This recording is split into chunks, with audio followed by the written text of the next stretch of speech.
but the traffic impact study should reduce that uncertainty rather than add to it. And one of the ways adding to it is by, for instance, well, using the senior multifamily codes rather than the generic ones without having it be restricted.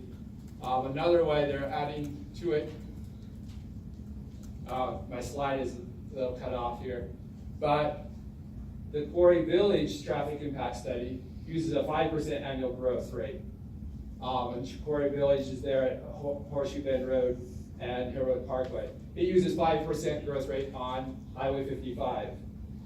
Why Prominence doesn't do that, I don't know. Quarry Village referenced Prominence. Prominence does not reference Quarry Village. The 5% growth rate on Highway 55, however, currently about 20% of the traffic on Hill Road Parkway is from Highway 55. So that is going to definitely expand beyond what we're seeing here in this traffic impact study. So we really feel that the traffic impact study is not addressing the uncertainty, is not really looking at the real conditions on the ground.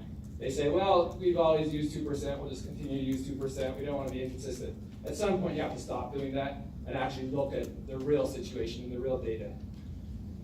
So again, recommendations from our perspective, whatever you do at Bogart, we like the idea of a hybridized signal intersection, but do it also at Duncan. Don't do phase 2 until you've dealt with Ulmer Duncan Lane realignment. That's very important to us. That's how we get to the Greenbelt.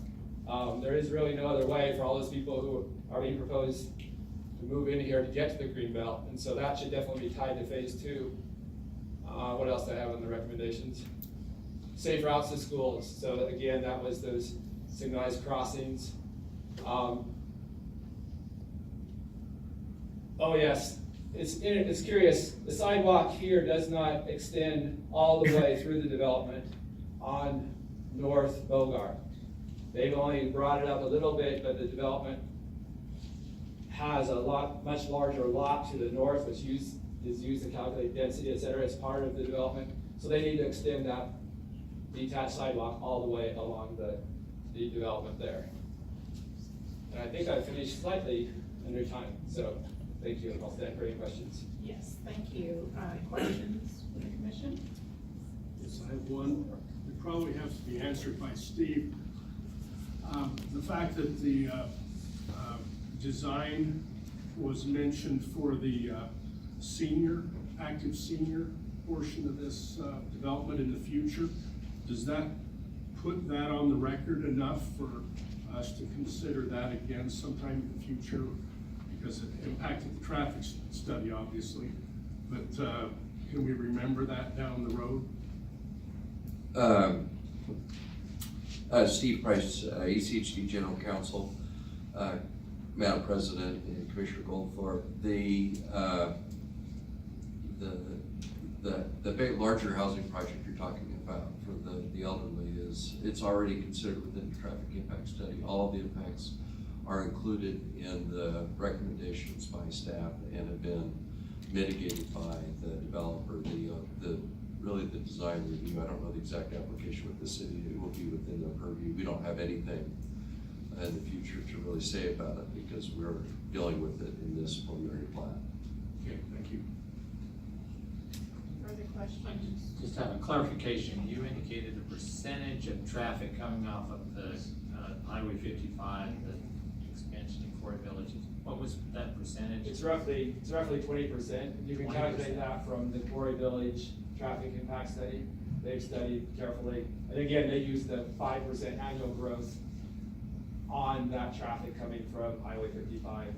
So the projection was just 20% projected out of traffic is going to be coming. Yeah, I didn't show my numbers here, but if you go and look at each intersection and calculate the numbers, it's roughly 20% of the traffic currently on Hill Road Parkway is generated from or to Highway 55 moving north.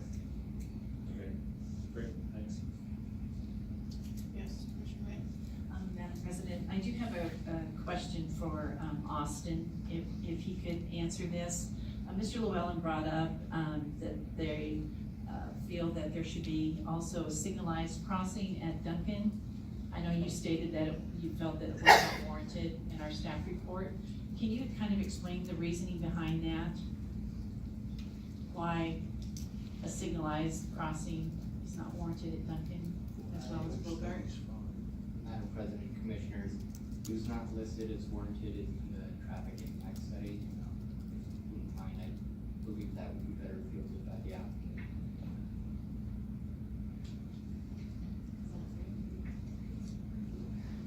If you, since he brought it up, I would like to know. So I don't know if it's right in terms of the order of things, but I'm happy to answer that. I'll let you answer it. Okay, thank you. Again, Sonia Llewellyn, Wilson Associates. When we're looking at pedestrian signals, we unfortunately run into a little bit of a chicken or the egg situation because warrants are based on number of pedestrian crossings. Obviously, if you have a roadway that doesn't have inviting pedestrian crossing environment, you're not gonna have pedestrians there to warrant the signal. What we did was work with ACHD staff and look at the layout of the development, look at anticipated pedestrian destinations, and based on all of that, they decided, and we agreed, that Bogart was the most appropriate location. The destinations, as Mr. Llewellyn had a great map in his presentation that showed where a lot of those destinations were, and I agree pedestrians aren't going to walk to Bogart to cross then to head west, but if you looked at where the majority of the public schools were and parks, with the exception of the charter school and the Optimist facility, which are primarily driving destinations, those all occurred to the eastern portion, and so that was best served by a crossing at Bogart. When the future roundabouts go in, there will be a pedestrian crossing in the along with the roundabout at Duncan when that does go in. So in the future, there will be a pedestrian crossing at that location, but with the phase one of the development, working with ACHD staff, Bogart was the preferred location based on anticipated pedestrian demand. Further questions? I just have one question. It's to do with Mr. Llewellyn's comment early on indicating the senior multifamily, which then produces certain counts and that they weren't deed restricted. So I have actually a question for legal. I know Boise City P&Z can require under the Land Use Planning Act deed restrictions, but I don't know that we can. Can the ACHD require deed restrictions? So we just accept, okay, you've used this senior traffic count, even though it's not necessarily it's gonna exist in 20 years and people sell to other people. But the city can impose that, correct? Madam President, Commissioner Hanson, one thing I do know for sure is ACHD doesn't have that authority. It would probably end up being an illegal exaction, but the one thing we can do is we can place conditions on the development, and it could be placed as a condition. The city of Boise, my understanding, based upon as a general purpose government and with their police power, they can. Thank you.